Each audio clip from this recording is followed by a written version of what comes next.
Brasil como un terrón de azúcar bajo la lluvia, situación y perspectiva del gobierno de Lula. Buenos días, buenas tardes, buenas noches. Hoy analizamos la coyuntura de Brasil. El 1 de enero, Lula da Silva asumió la presidencia luego de 4 años de gobierno de Jair Bolsonaro.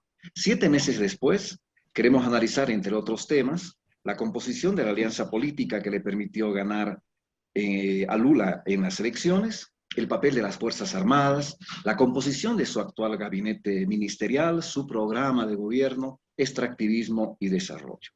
Para analizar estos temas, hemos invitado a Silvia Adoue, profesora e investigadora de la Universidad Estadual Paulista, a quien agradecemos su gentileza y generosidad por aceptar nuestra invitación.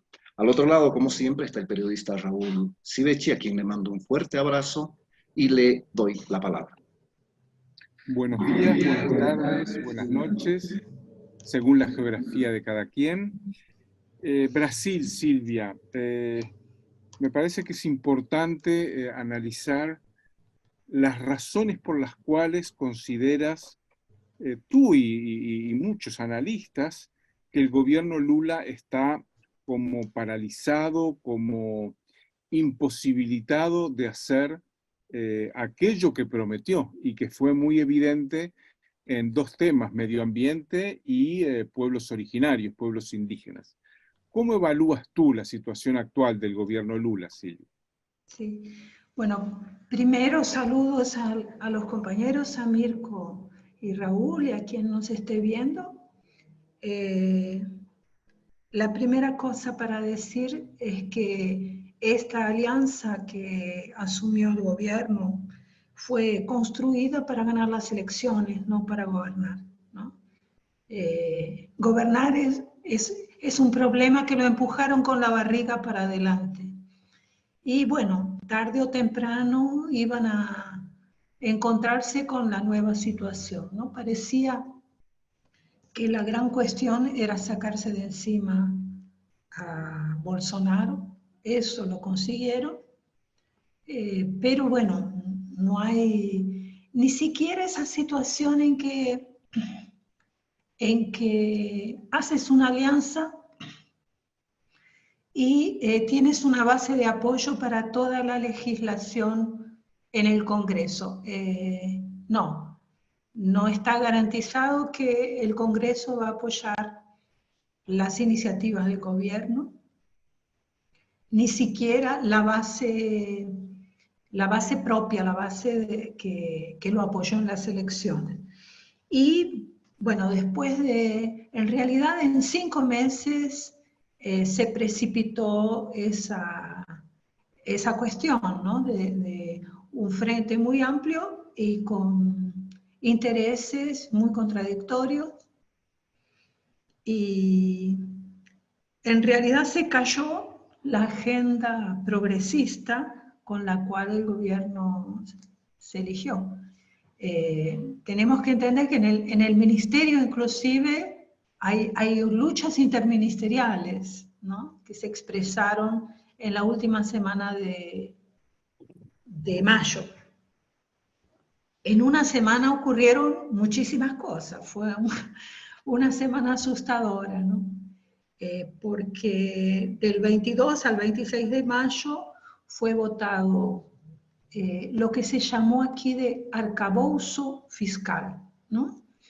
Que en realidad es un plan que fue votado en el Congreso y que el ministro de Economía presentó, que es para sustituir, supuestamente era para sustituir toda la legislación que dejó Michel Temer, que se llamó techo de gastos, para garantizar el ajuste de las cuentas públicas, ¿no? En ningún momento se piensa no pagar los intereses de la deuda pública, que es lo que se come todo, sino de reducir o limitar los gastos con salud, educación, transporte, es decir, los gastos sociales del Estado. Bueno, eso fue sustituido para dar más flexibilidad a las decisiones de gobierno por ese tal de arcabouzo fiscal. Pero aquí decimos es cambiar 6 por media docena, porque no, la diferencia no es tan grande, da más flexibilidad, pero continúa con límites. Flexibilidad para decidir, sale de acá, entra para acá, lo ponemos, ¿sí? Pero no, y en algunas cuestiones los límites son mayores que en la propuesta de Temer, ¿no? Debo decir que esto no fue aplicado a rajatabla por el gobierno de Bolsonaro, que precisaba de dinero para distribuir entre sus apoyadores en el Congreso. Entonces, había 1000 caminos legales para agujerear ese techo de gastos, ¿no? Y distribuyó muchísimo dinero, armó una especie de gran bache, gran agujero en los recursos, en el presupuesto. Bueno, en esa semana no ocurrió solo eso, ocurrieron otras cosas bien complicadas, porque un diputado de la base del gobierno, de la base de la coalición, un diputado del MDB, propuso volver atrás en algunas transformaciones administrativas que el día de la asunción del gobierno de Lula se presentaron como medida provisoria. Bueno, medida provisoria, su propio nombre lo dice, tiene que ser aprobada después por el Congreso. Y esa medida provisoria creaba el Ministerio de los Pueblos Indígenas y atribuía al Ministerio de los Pueblos Indígenas decisiones sobre la demarcación de las tierras indígenas que antes estaba en la mano del Ministerio de Justicia. Bueno, este proyecto que propuesto por un diputado de la base aliada, deja sin efecto esa función del Ministerio de los Pueblos Indígenas. Entonces uno dice, bueno, ¿para qué sirve el Ministerio de los Pueblos Indígenas? Porque ese era el gran triunfo de tener una ministra indígena en el Ministerio de los Pueblos Indígenas. Además, fue la primera ministra a tomar pose el 1 de enero de este año, así con bombos y platillos, y parecía que, bueno, ahora sí era nuestro momento. Y bueno, eso se deshizo rápidamente.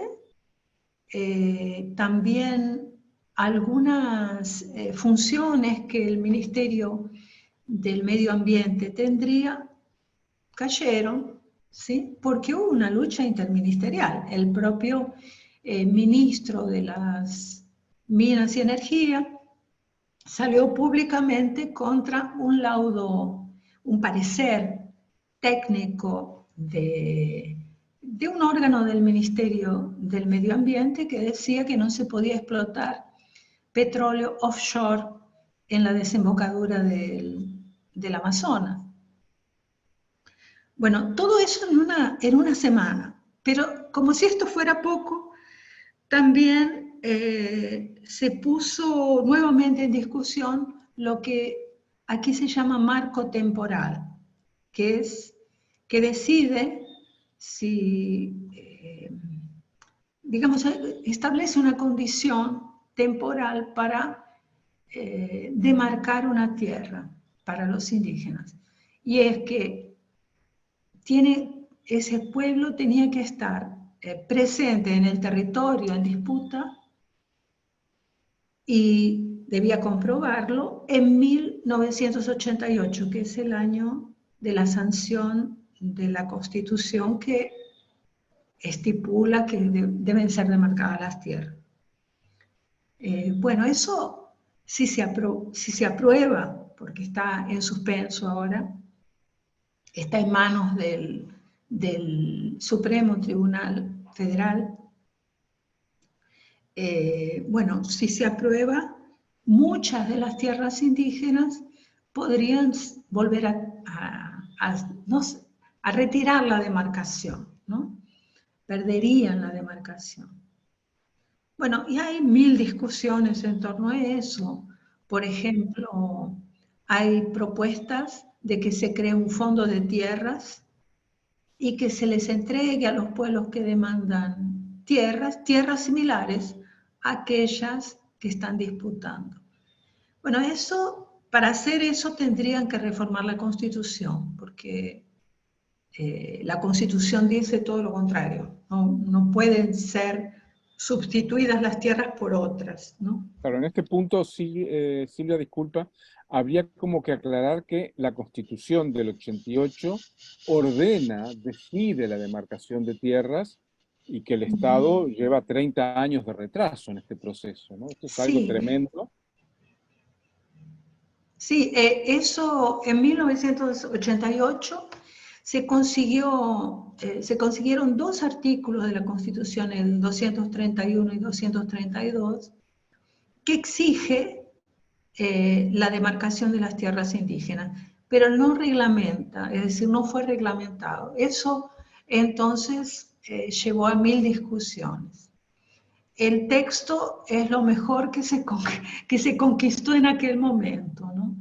Y fueron realmente demarcadas muchas tierras indígenas, sobre todo en la Amazonia, pero ese proceso de demarcación se fue ralentizando hasta congelarse prácticamente. En el caso, inclusive se ralentiza durante los gobiernos del Partido de los Trabajadores, no es que... Igual que la entrega de tierras de reforma agraria. Igual, que Hay también más está entrega de garantizado en la tierras. Constitución. Claro, hay más entrega de tierras y más demarcaciones con Fernando Enrique Cardoso y con Collor que con los gobiernos del PT. ¿Cómo explicas Sí. tú esto, Silvia? Bueno, porque no es una cuestión de gobierno, es una cuestión de la dinámica del capital, ¿no? Y son políticas de Estado. Entonces no se puede pensar que con la voluntad política de un gobierno se consigue eso. Claro que si tú haces una política revolucionaria consigues, pero dentro de la administración de un país capitalista dependiente, bueno, con medidas no puedes hacerlo porque no tienes gobernabilidad, ¿no? Dentro de esa lógica conciliatoria y de acuerdos, sobre todo de grandes negociaciones, que es además una práctica de la cultura política brasileña institucional muy fuerte, no hacer rupturas, que la izquierda o el progresismo no haga rupturas, ¿no? Ahora, una pregunta, Silvia. Estamos en una situación en la cual el gobierno Lula está constreñido, está acotado por un parlamento que aunque hay gente que lo apoyó en el parlamento, en su mayoría el parlamento es muy conservador, ya lo viene siendo desde por lo menos el segundo gobierno Dilma, y tiene límites también por el aparato estatal, por el aparato de justicia, por las Fuerzas Armadas, por la policía militar, por la propia sociedad brasileña, que una parte de ella es muy conservadora. Ahora, en un juego de imaginación, ¿qué podría hacer el gobierno Lula, qué podría hacer el PT, Lula mismo, para avanzar en esta situación? Porque también parece que no está muy en una posición muy definida, ¿verdad? De querer ir necesariamente para un lado, sino en una política muy de negociación, de contemporizar con todos los actores. ¿Tú qué crees que podría hacer realmente Lula? Bueno, me alegro de no estar en los zapatos de Lula porque realmente él ya cortó los vínculos, no solo él, el Partido de los Trabajadores cortó los vínculos orgánicos con los movimientos que lo impulsaron en un primer momento. Entonces, es muy difícil que él pueda hacer alguna cosa, porque para eso tendría que apoyarse en la iniciativa creadora de la población y en las luchas de la población, que no, él no está dispuesto a hacerlo. Por ejemplo, en el caso de los pueblos indígenas, que son en este momento tal vez el sector más dinámico en el campo, y él no se ha apoyado en esas movilizaciones. Ha tratado de negociar inclusive para ralentizar las luchas, ¿no? Una cosa muy curiosa, ¿no? En el medio de la lucha contra la aprobación del marco temporal, hubo muchas movilizaciones, cortes de rutas de los pueblos indígenas en muchos lugares del país, en muchos puntos, ¿no? Yo estuve en Yaraguá, es un territorio indígena guaraní Mbiá, y fue muy imagético porque aquella foto que recorrió el mundo, ¿no? de la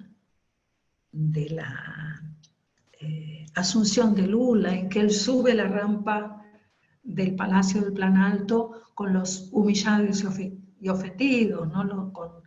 con la gente que siempre es excluida de las decisiones, y entre ellos los indígenas, ¿no?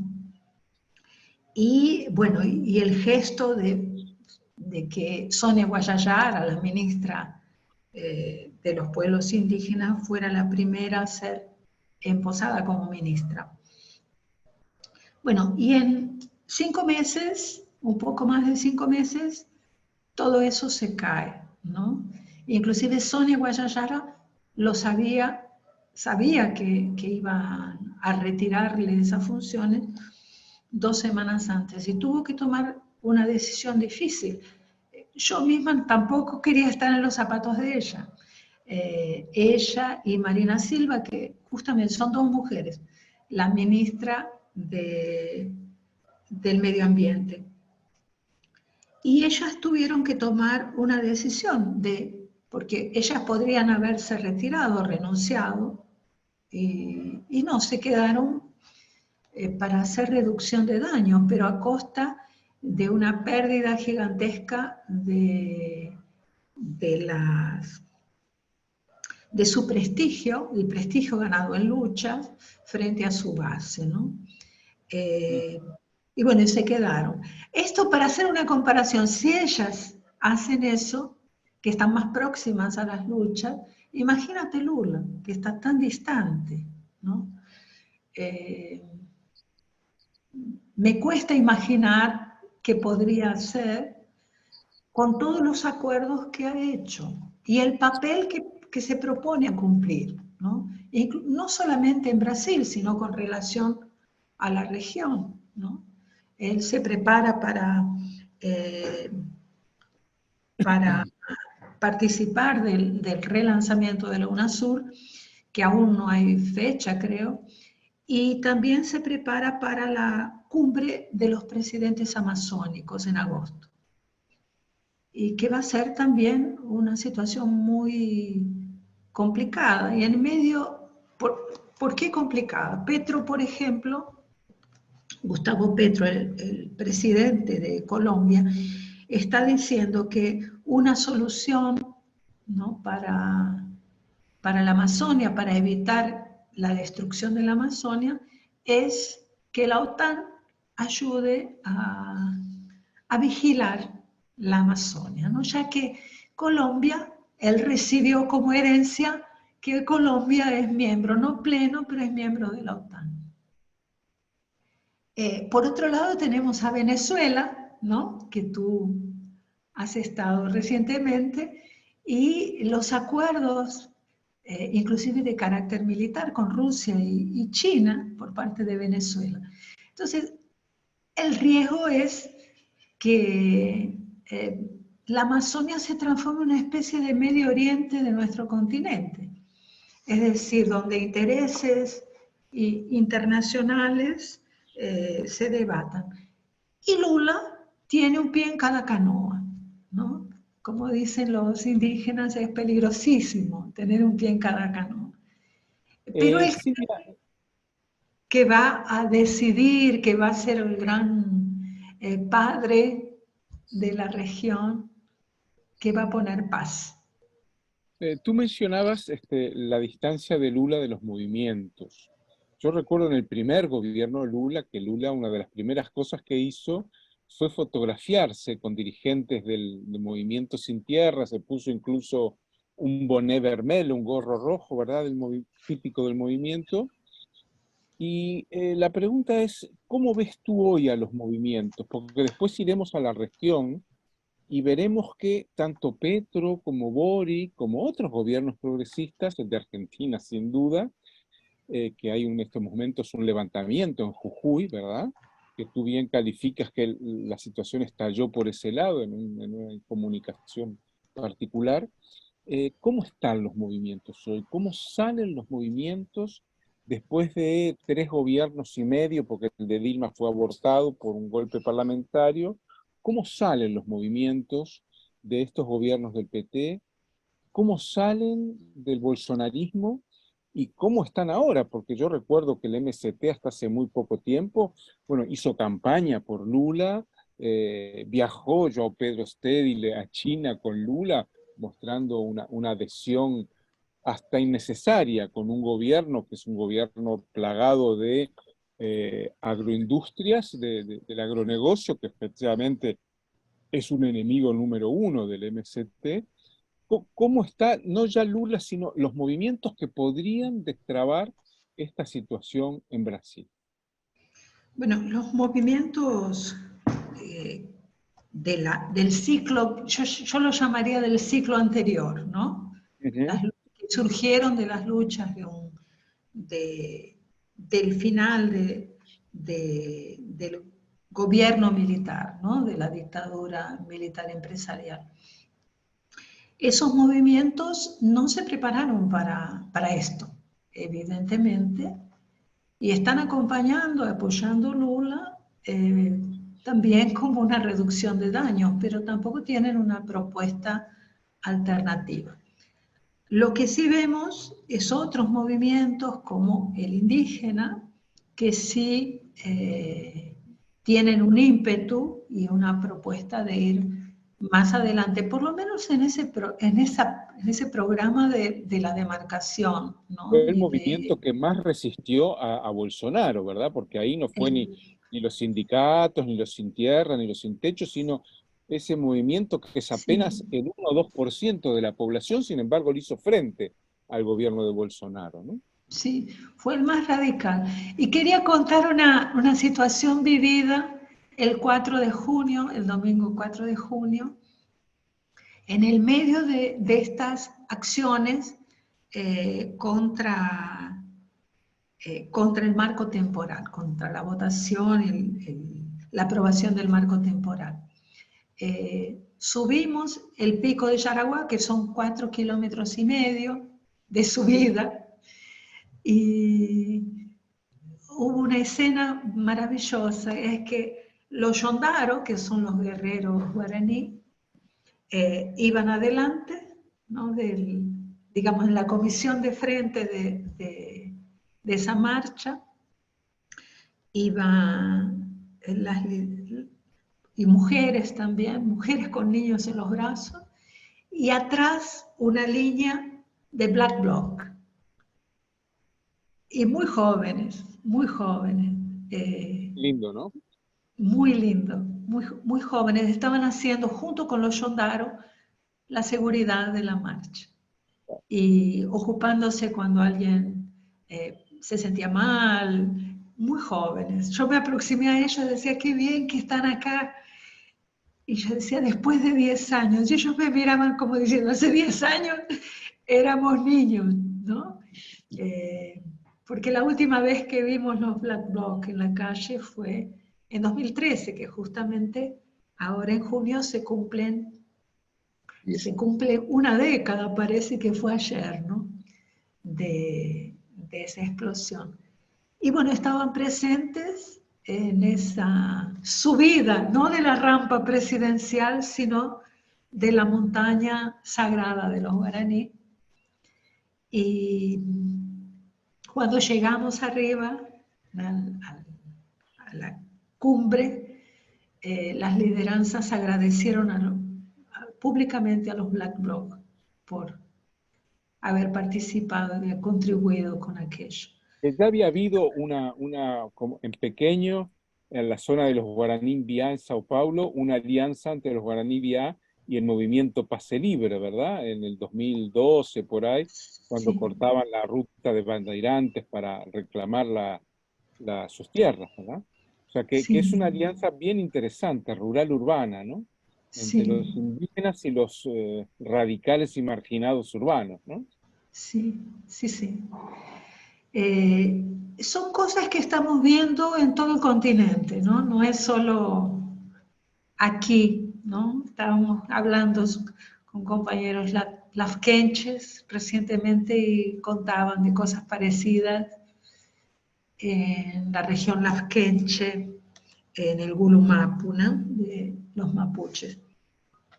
En fin, pero quería contar otra cosa que me parece, dos cosas que me parecen importantes. Una es que el 12 de junio estuvo la presidenta de la Unión Europea aquí en Brasilia Van der Leyen. y hubo una especie de diálogo público de esta mujer con Lula, ¿no? Fue transmitido, etcétera. Y ella trajo nuevas cláusulas como condiciones para restablecer relaciones comerciales que se habían perdido durante el periodo de Bolsonaro. Y esas cláusulas tenían que ver con impedir la importación para Europa de productos que habían sido extraídos, de riquezas que habían sido extraídas con degradación ambiental. Y la respuesta de Lula fue de rechazo a esas cláusulas. Rechazo público. Cosa que algunos sectores de izquierda, o mejor dicho, progresistas, lo vieron como un gesto de soberanía. En realidad está representando los intereses del agronegocio y de la minería Y de las Fuerzas exportadora Armadas. y de las Fuerzas Armadas, ¿sí? Sin duda. Porque es la gran cuestión en relación sobre todo a la Amazonia, que es la permanencia de las Fuerzas Armadas controlando la extracción de riquezas de la Amazonia, riquezas que son commodities, y que hay un aumento de la demanda, sobre todo de los minerales para la industria 4.0, y que se encuentran en la Amazonia. Entonces, la situación es que quien quiere controlar eso son las Fuerzas Armadas. ¿Cómo lo va a resolver Lula? No está muy claro, pero que hay conversaciones no abiertas, ya hubo conversaciones a puertas cerradas sobre el asunto, eso lo sabemos. Y ocurrió inmediatamente después de aquella aquel avance de grupos de derecha sobre Brasilia, sobre la Plaza de los Tres Poderes, el Palacio Presidencial, el Tribunal Supremo y el Congreso, ¿no? ¿No crees, Evidente Silvia, que, que sí, es posible que Lula esté caminando hacia un gobierno fallido, un gobierno que termine desestimulando lo que fue la izquierda brasileña, que termine, porque los dos primeros gobiernos de Lula tan mal no salieron, aunque no hizo lo que creo que debería haber hecho. Pero este gobierno puede ser un gobierno fallido. Bueno, los dos primeros gobiernos de Lula no cumplieron con la promesa, por ejemplo, de reforma agraria, ¿no? Claro. Que dijo que la haría de un golpe de virome, ¿no? Ni qué decir del extractivismo, ¿no? Ni salir del extractivismo. Sí. Bueno, pero él nunca prometió que saldría del extractivismo, ¿no? Esa promesa no la hizo.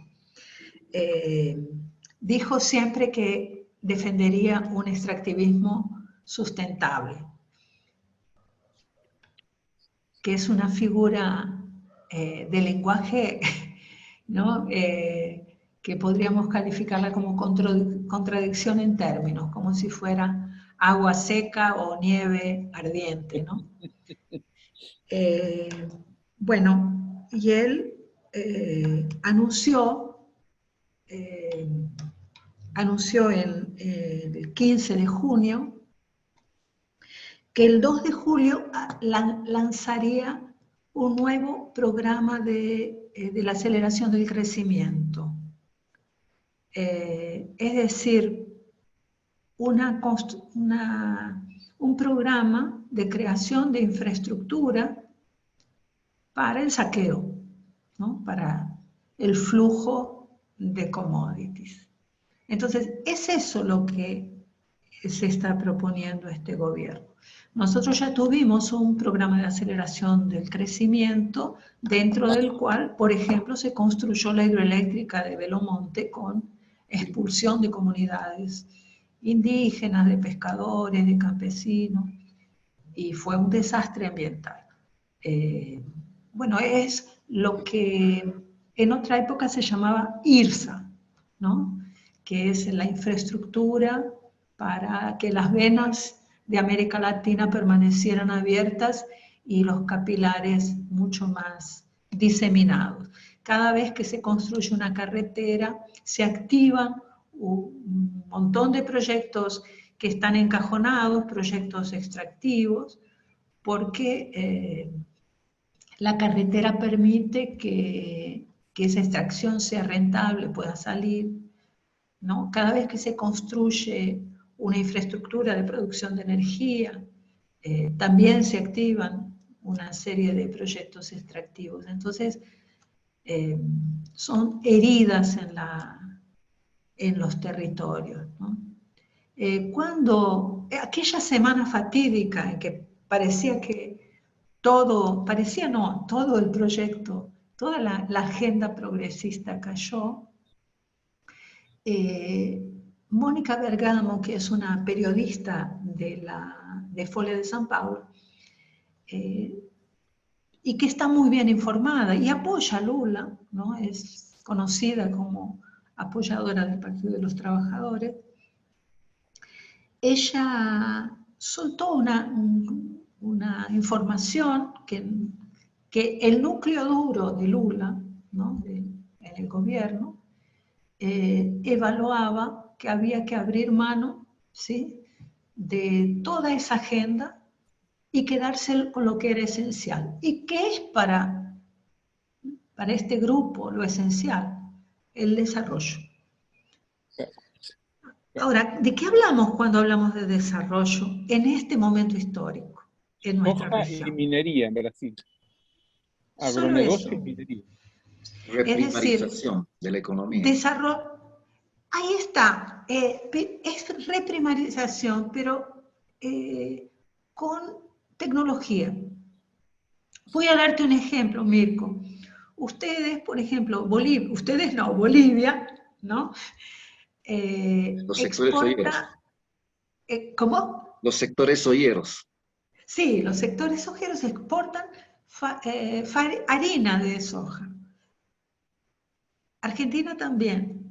Brasil no exporta harina, exporta granos. Exacto. En el gobierno de Dilma Rousseff, los chinos vinieron, hicieron 1000 propuestas para para que los sojeros le pusieran más valor agregado. Ellos inclusive propusieron soluciones que ellos iban a contribuir con infraestructura Y Dilma dijo, no, no, de eso nos ocupamos nosotros. Un poco Nada, para ir ¿no? redondeando, Silvia, yo creo que está pasando algo muy parecido en todos los gobiernos progresistas, en el de Boric, en el de Petro, por supuesto en el de Alberto Fernández y Cristina Kirchner, y en el de Lula, también en el de Arce en Bolivia, y es un progresismo mucho más light que la primera oleada progresista en el 2000, una fuerte militarización y profundización del modelo extractivista o de primarización de recursos. Pero a su vez, del otro lado, estos gobiernos han generado una enorme fragilidad de los movimientos, de las luchas. Recordemos que en el primer gobierno de Evo se produjo la impresionante marcha en defensa del TIPNIS, ¿verdad? Que es más o menos lo que ahora impulsa Lula, ¿verdad? Y lo que impulsó también en sus primeros gobiernos.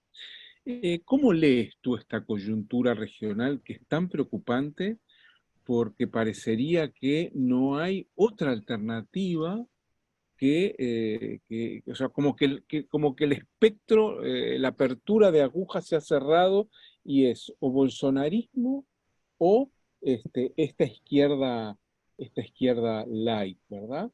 El otro día a Leonidas Sisa le preguntaron en televisión si él Correcto. era correísta o anticorreísta. Y él contestó algo para mí muy sensato. Dice, el horizonte político ecuatoriano, y podríamos ampliarlo, no puede ceñirse al correísmo y anticorreísmo. Son dos elementos como muy pequeños, digamos, para poder evaluar eso, ¿no? Sí. ¿Cómo lo ves? La política institucional solo da las elecciones, la lógica de las instituciones solo permite eso. Pero claro que hay margen para otras experiencias, por ahora no muy extendidas, pero de lucha en la propia lucha por la sobrevivencia, como vemos en el Jujeñazo ahora, como hemos visto en muchos lugares, de formas muy diferentes y variadas de poner la vida en el medio. Y claro, con grados diferentes de autonomía por parte de la gente, ¿no? De las personas, de cómo ponerse de acuerdo entre sectores que comparten un mismo territorio primero para mantener la vida en el territorio y dentro de esa vida la propia vida, ¿no? Cómo sobrevivir en el propio territorio. Las quenches me contaban los acuerdos que han hecho con los sindicatos, por ejemplo, de los pescadores artesanales en la región, con principios, protocolos de uso del mar, ¿sí? O de los ríos,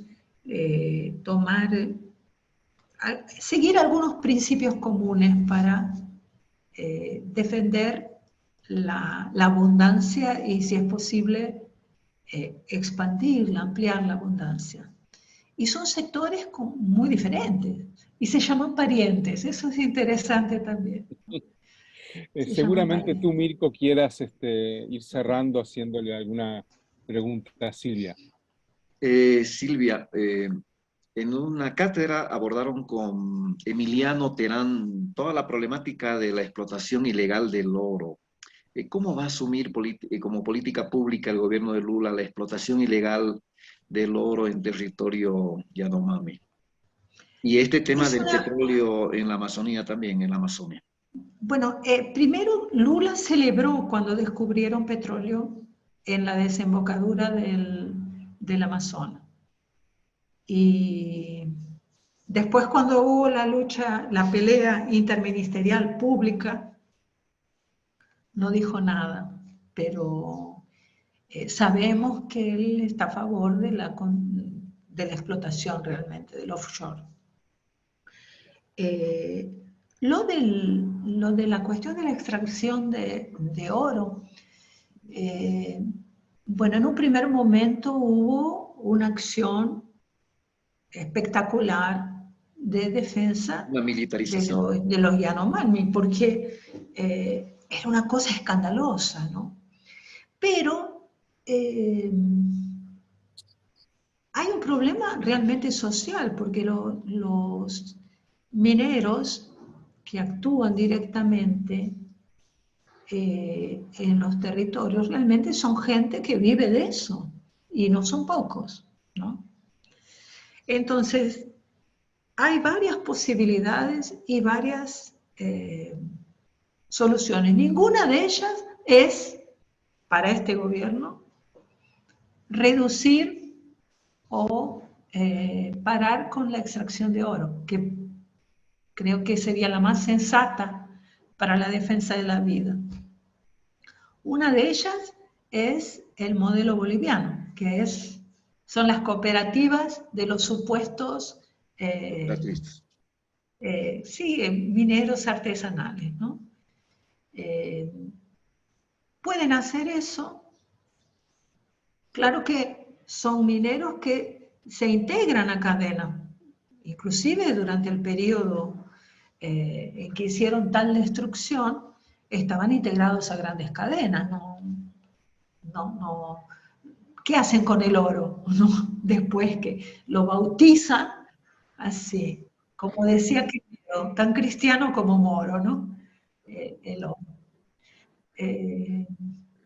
Esa sería una posibilidad. Otra es la llamada gran minería, pero que no puede técnicamente ocurrir en todas las regiones de la Amazonia, por medio de lo que llaman parcerías o convenios. Por ejemplo, el sindicato de las grandes empresas mineras de la Amazonia proponen defender la demarcación, pero con convenios de explotación de mineral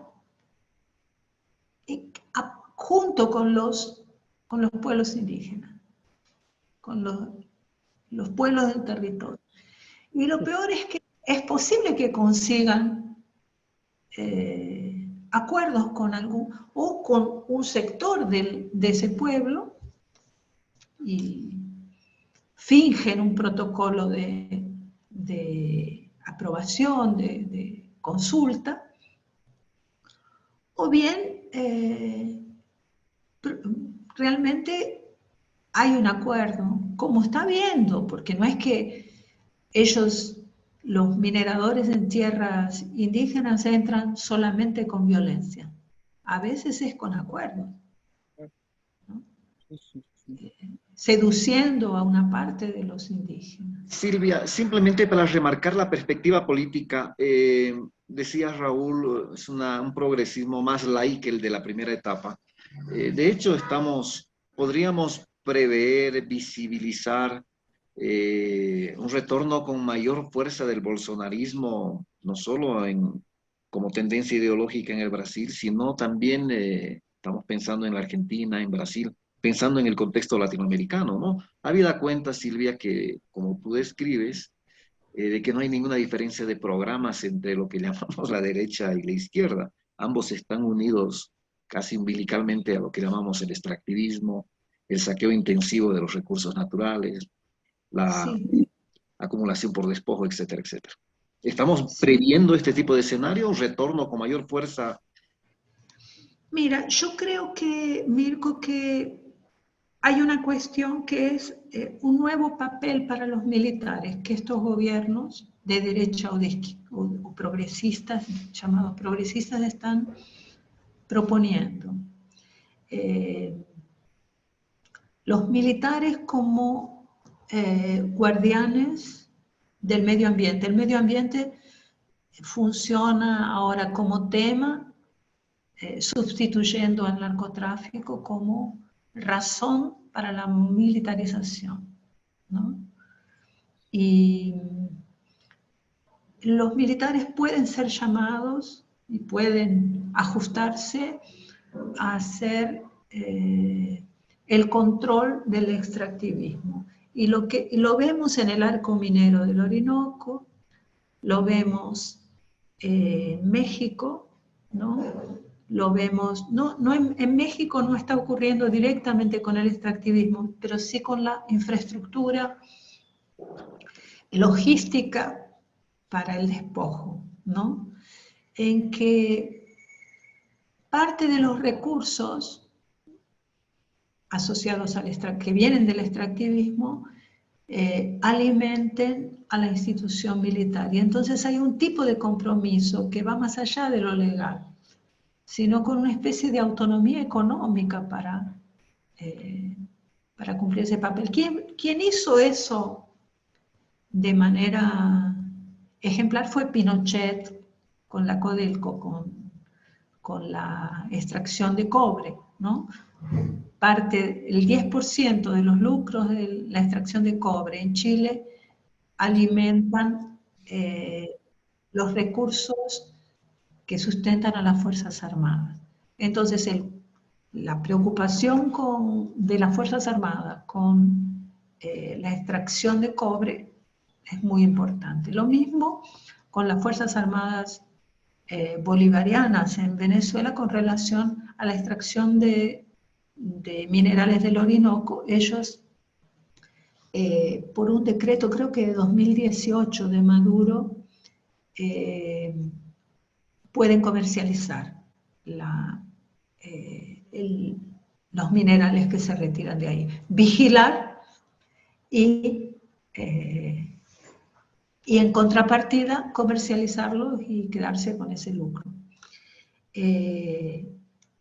Y en el caso de López Obrador, él propuso crear una empresa que construye infraestructura y que después la explota. Infraestructura de logística, aeropuertos, ampliación de puertos, carreteras, trenes, etc. Entonces, cuando pasa a manos de las Fuerzas Armadas, el extractivismo, pasa a ser también una cuestión de seguridad nacional. Y por lo tanto, huye al control social o mínimamente republicano. Entonces vamos a tener unas repúblicas, formalmente, ya eran bastante simulacro de república desde el siglo XIX, pero ahora van a ser una cáscara completamente vacía, ¿no? Que no se ocupa de lo que interesa. Y lo que realmente interesa en términos de riqueza, de extracción de riqueza, va a estar militarizado y va a estar en manos va a estar también en un cono de sombra, es decir, no va a poder ser vigilado. En Argentina hay 8, ya construyeron y divulgaron 8 planes de militarización de zonas de extracción, comenzando por el gasoducto Néstor Kirchner, que va desde la cordillera prácticamente hasta el Océano Atlántico. Militarización, planes de militarización. Y claro que es contra el enemigo interno, ¿no? ¿Militarización contra quién? ¿No? Contra los pueblos que defienden sus territorios del extractivismo. ¿Tú tienes alguna pregunta más? Eso resuelve. No. Bueno, esto es lo que decir contamos. que esa militarización resuelve el problema de si es un gobierno de izquierda, de derecha, no importa, porque la República no decide nada. En suma, Silvia y Mirko, militarización estructural impulsada por el progresismo para facilitar el extractivismo y contener básicamente a los pueblos originarios y en otros lados a los pueblos negros, ¿verdad? Campesinos. Muchas gracias, Silvia. Muchas gracias, Mirko. te dejo con la despedida, Mirko. No, agradecerle a Silvia su generosidad, como decíamos al principio, su gentileza de aceptar esta entrevista para retratar un poco al gobierno progresista de Lula da Silva. Muy agradecidos y un fuerte abrazo, querido Raúl, por tu presencia. Gracias a ustedes, compas.